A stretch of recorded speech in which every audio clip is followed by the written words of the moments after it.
Right, before we get into this video, I've got a big decision to make and I need your help.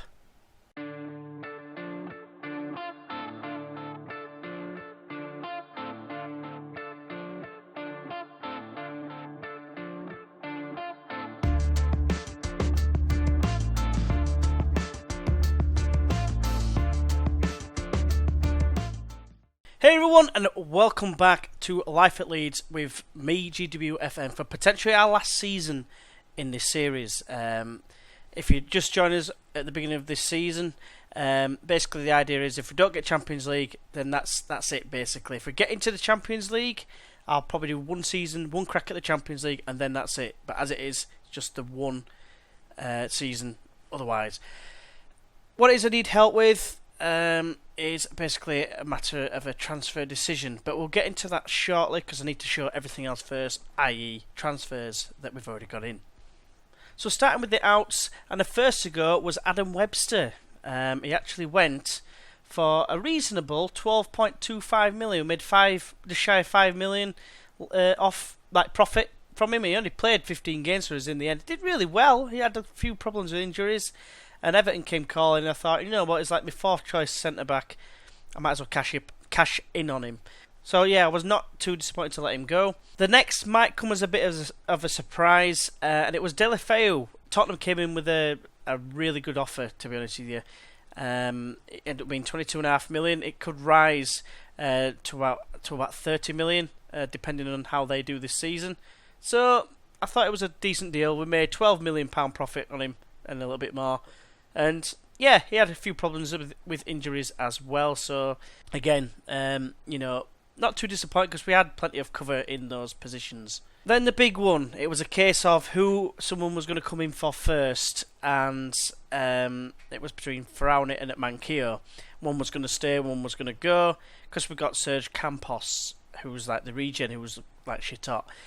And Man City came in for Manquillo, and I was a little bit sad to see him go, because he has been so good for us over the last two seasons. Don't forget we paid £2.2 million for him when he was transfer listed by Inter, and I thought that was an absolute snip. And we've ended up making a hell of a lot of money on him. 20.5 million, rising to I think it's about £26.5 million. We'll double check him at the end when we see the full transfer list. But yeah, again, we had three right backs of the club. I might as well cash in on one of them. And then last, I think this is the last outfield player, apart from Liam Bridcut, that was remaining at the club. And it's just a case of it wasn't good enough. I knew I was going to need two left backs. We'll get onto those later because we have made a couple of signings in those positions. And yeah, Downing, a good little player, championship at best. And yeah, it's more his technical side of things. Like his first touch isn't great. Crossing's only 10. For a complete fullback, which it's 7 out of 10 on the pie chart, so we needed someone better. And the only notable player to leave, otherwise he went on a free transfer. That's Calvin Phillips, a decent young player in real life, but in this save he's just not going to be good enough, unfortunately. So yeah, we've let him go. Was a bit of a hero in the first couple of seasons. Got us into the Premier League, and then basically was surplus to requirements. Got us about £1.5 million in terms of loan fees. So yeah, he helped us out in that regard. But moving on to the ins, and this was a bit of a surprise really. I do like this player in real life, Christian Eriksen. What a guy! He's fantastic in real life. I really, really like him. He's linked with Real Madrid or someone, Barcelona, one of the big teams in Spain. Not sure Tottenham will be able to keep hold of him. But we've got him here. He was transfer listed for £15 million by Tottenham. And I thought, you know what? That's an absolute bargain. He can cover so many positions. Could do a little bit of retraining here and there. Either footed. Great at taking free kicks. First actual free kick take that we've had that's actually decent. And I just think his overall game is like just shit up, basically. With the exception of tackling, which is a bit of a shame. That's why I'm probably going to be not using him that much in the centre midfield role, which is what I wanted to use originally, but then I saw his tackling after I got all excited after all the 17s and 16s and whatever. But yeah, very happy to see him come in. £15 million. I have done it like I think it was 5 million, 10 million over 48 months. I'm thinking just go big, just go for it now. Potential last season, so see how we fare with him. Then we got a backup left back to start off with. He was at the same current ability star rating as Matty Downing, but he's got a 3.5 star potential ability. And you might remember this guy from my FM16 days with Eastleigh. It's Jay De Silva, got him from Chelsea for a low fee of 300 grand, which I thought was an absolute bargain. It actually cost less than Matty Downing, and he's got some really good attributes. Like he's very quick, he's rapid, pace of 15, natural fitness of 16, so he's always going to be ready for the next game. Mentally, he's okay. Determination's a bit turd, like, and we can't tutor him now, which is a bit of a pain. I'm just hoping his mental coaches can help on that. But otherwise, I didn't think he was that bad. Probably slightly better than Matty Downing, and room to grow. So that's why we got him in. Then we got Jose Gaya. Might have to rethink the name, maybe, I don't know. And he's actually dropped from a 3.5 star player to 3 star, which is a bit of a pain. But he was available for about £33 million in his minimum fee release clause. I needed a left back. Angelino, sadly, said that he didn't want. Well, they didn't want to let him go. As soon as they signed this guy and De Silva, he becomes available for loan again, providing I pay some money towards it. Does Angelino? So I'm like, awesome. I could have stuck with Angelino again. Nevertheless, very good player here. But yeah, it's cost us 35 million in the end because it got knocked back because we didn't have enough money at the time. And then we sold someone, Mankio I think it was, and then managed to get him in. He's coming from Valencia, obviously, well, on a 5-year deal. Probably never going to see all that anyway. But just look at his attributes: acceleration, pace, agility, very strong. Off the ball for a complete fullback, I think is really good. 15, work rate 15, a lot of 15s basically. And yeah, I was very happy to bring this guy in for our last push, if you like. And then finally, it's a regen, and you might be thinking, well, gee, what are you doing? You're signing young players when it's going to be your last season. To be honest with you, there was no one else anywhere near as good as this guy. It was in the German side. I don't know why. I just clicked on the German team. For some reason, I ain't got the thing where it allows like normal German players to play for the German national team. So I clicked on it, and it was like literally one player at the time in the German national team, and that was Marcus Graf. And I mean, just look at him. Just look at him. He's a joy to behold. He's 18 years old, and I think even with one season, imagine if we go into another season afterwards. Don't mean to be doing that to you, like second season. You know, strength 17, 15 pace tied in with that is really good. Anticipation 19, composure 16, determination 18, off the ball 17, heading 16, finishing 16.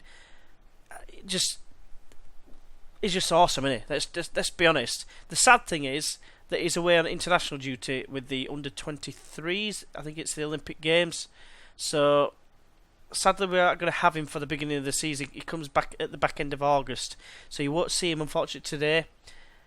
But otherwise, yes, he has cost us £40 million in total. It's a lot of money for a youngster, but I thought it was definitely worth it. And all these, I've played like a quarter, like up front, and then the rest in 48 months. Maybe a couple of other little bonuses as well. So that brings us to the end of basically the transfers. We spent a lot of money, 90 million, and brought back 56 million. So I don't think that was bad. We got given about 30 million to start off with to spend on transfers, and they were only places I felt that we needed to strengthen. To be fair, apart from of course probably maybe central midfielder, defensive minded maybe. We're going to have a look at that now. Basically, this is what I wanted to ask you at the beginning of the video. We have got a surplus of strikers, basically, because we've got Cheeky Nando's, he's increasing as well. He doesn't look bad. We've got Alexander Isaac, 20-year-old Swedish wonder kid, who's he's just awesome. And then we've got where is he? We've just got the new guy, which is Marcus Graf, as you've seen, he's class. So they're the three mainstays. Then we've only got one spot for the fourth striker. We've got Jordan Larson and Zach Clough, who score goals for fun against the lesser teams, both of them. Right? In fact, Clough maybe more so against the bigger teams. But Zach Clough is now 25 and he's valued at £20 million. Jordan Larson is valued at 7.5. He's only got a year left on his contract. Now, the question is, Who would you sell out of them two? Because I think I'm definitely going to sell Matthew Knox now, because I think I just want to see how he's progressed. And don't get me wrong, he's progressed greatly. But in the terms of what we're doing now, last push before I start a new save, I think I need to let him go, sadly. So, but let us know in the comments what you think. And also let us know in the comments how you think our team fares. Because if we go to the tactics screen, this is probably going to be the starting lineup, like the best team, with the exception of maybe Ericsson swapping for maybe Eunice or Kyle Watt. It's a very strong team. We've actually got selection headaches now. It's not like there's no nailed on starters now. So yeah, it's interesting. I mean, even Andrew Green can't even get a place on the bench because we've got Eunice and Kyle Watt, who were far better basically. But yeah, before we get to today's game against Arsenal, let's have a quick look at how we've fared in the friendlies, and start off with Ganzhou top 9-3. Very entertaining game, of course. Lots of goal scorers, which is nice. We won 4-0 against Shangang. I think that's how you pronounce it. 4 different scorers. Then we followed up with a 3-1 win against Yongchang. I'm hoping I'm doing these names justice. Then a very strange game here, Beijing. We won 4-3, and it was a lot closer than what it should have been, really, but not in terms of chances, just in the final score. Then we played with my local side, Ossett Town. We beat them 8-0. That was, it's par for the course, really. It's like second string against the lesser teams. Then this was very impressive. Juventus, real life finalists in the Champions League. Just to quickly highlight, 32 chances to their 6, 14 on target to their none. I thought it was very pleasing, and that was with potentially our strongest side. We then followed up with a disappointing 3-3 draw against Barnsley with our second string. Very disappointing, of course.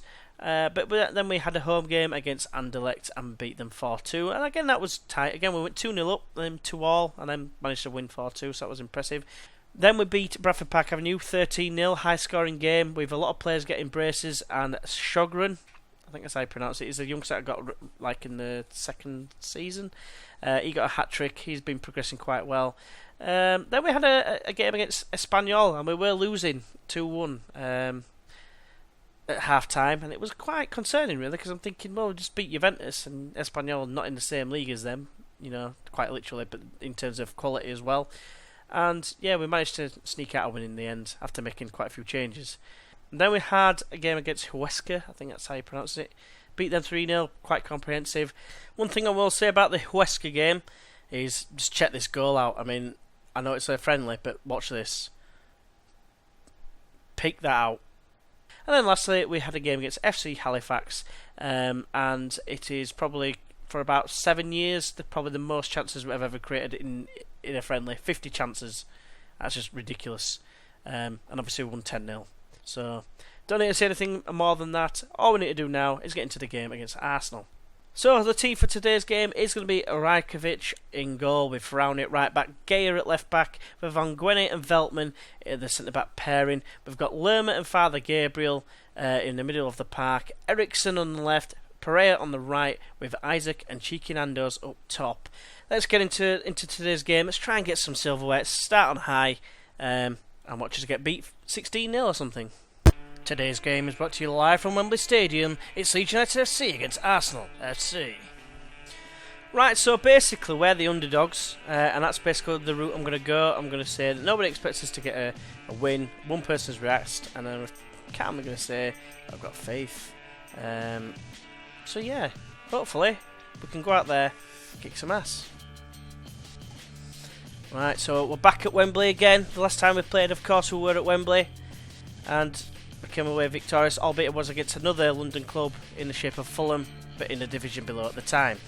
It's a great interception from Lerma, a bit sloppy from Shaka, and Ericsson's on the left hand side of former Tottenham, and of course, can he whip it in? He can! It's headed against the bar! It's pinball wizard in there, I don't know what's going on, but Frowney's got it now, never mind. Forward to Isaac. Nice little turn and take, and then gives it straight to Zuma, but he's got his back, and Cheeky Nando's fees. Mateus Pereira squares it for Isaac! Oh, Speen has parried it away. It's played back in, Nando's is there! Cheeky variety of Nando's. Come on! I know it's not a Community Shield, but it's a trophy. I mentioned in the last one that I'd not won a trophy in my YouTube time, apart from obviously the Championship and League 1, League 2, etc. Top division titles of those, but not the top level trophies, such as, you know, your FA Cup, League Cup, and obviously the Premier League. But here comes Lewandowski. Has a go. I thought sure that was in, but he's actually missed one. So it's half time. We've been playing really well, so I'm just going to tell them that I've been happy with the performance. Keep it up. It's early in the season. It is sort of technically a friendly. I'm hoping that it's still going to be like a relaxed sort of atmosphere for them, and we can just go ahead and just keep it up and hopefully get a second goal, kill the tie. Right, so we get the second half back underway, and it's probably a nothing highlight. But there's a delightful ball to Gea, who's got forward well. Can he whip it in? He can. It's cleared away. So a chance from an early corner here. Pereira's going to take it. He whips it in. It's a bit of a mix-up. I don't even know what happened there. I'm not sure if that was an own goal opportunity or what. Looks a bit strange. Frowny has it though, and it's got it back again following the throw-in. It's cleared away. Brahimi finds Lewandowski. Plays a first-time ball to Reece Nelson. He's charging forward now and sprays it across to Brahimi. He can whip it in, and there you go. There's a customary Lewandowski goal. It's only taken 90 seconds after the... Well, not even 90 seconds after the start of the second half, and it's 1-1. Bit of a pain, but yeah, he just can't not score past us for whatever reason. Deflected cross, straight into the path. I think he even deflected off Ngueni as well, so Rajkovic, I was going to maybe give him a little bit of stick, but it was undeserved. Right, so I'm just going to bring on Jordan Lassen for Isaac, who's had a bit of a stinker. And Harry Out is going to come on for Jefferson Lerma, who is booked and is nervous for some reason. So that's the change they're making. Right, it's a chance for Arsenal here. Suarez plays it in. It's headed in. Rowe with a near post header. Ed Rowe, their hot prospect. And yeah, disappointing that we're losing. And Arsenal have really come back into it in terms of chances, to be fair to them. But Suarez played it in, the substitute, and Rowe was there on hand to head it in. Poor defending.